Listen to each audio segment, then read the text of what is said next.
Part I. of The Strange Case of Dr. Jekyll and Mr. Hyde.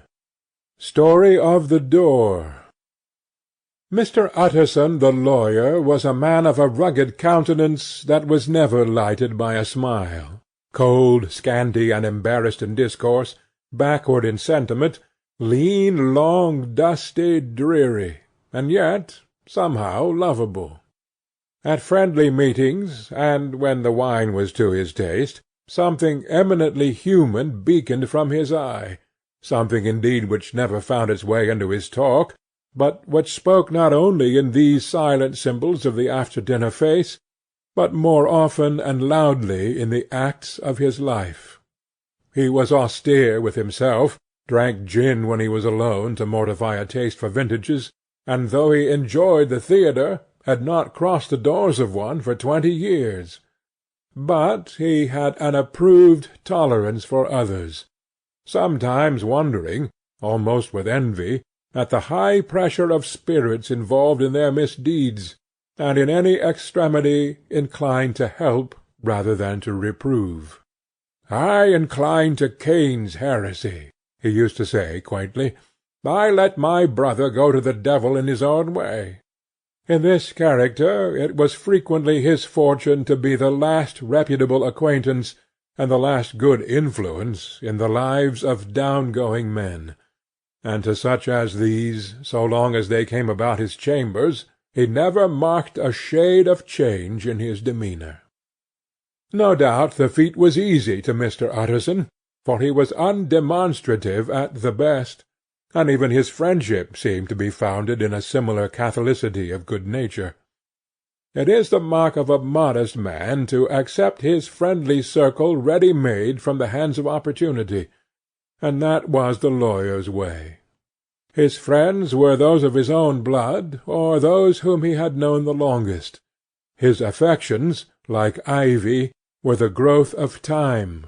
They implied no aptness in the object.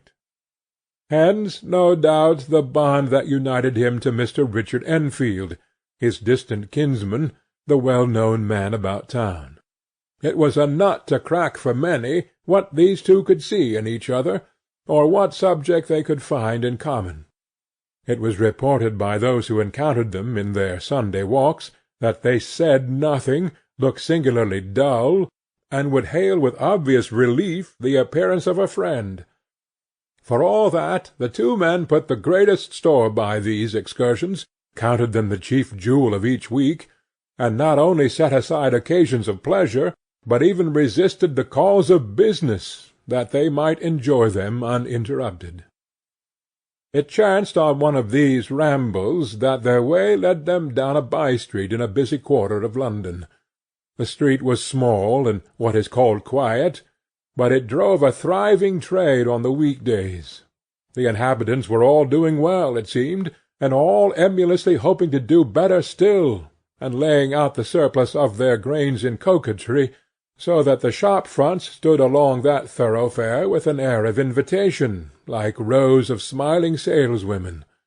Even on Sunday, when it veiled its more florid charms, and lay comparatively empty of passage, the street shone out in contrast to its dingy neighbourhood, like a fire in a forest, and with its freshly painted shutters, well-polished brasses, and general cleanliness and gaiety of note, instantly caught and pleased the eye of the passenger. 2 doors from one corner, on the left hand going east, the line was broken by the entry of a court, and just at that point a certain sinister block of building thrust forward its gable on the street. It was 2 stories high, showed no window, nothing but a door on the lower story, and a blind forehead of discoloured wall on the upper, and bore in every feature the marks of prolonged and sordid negligence. The door, which was equipped with neither bell nor knocker, was blistered and distained. Sample complete. Ready to continue?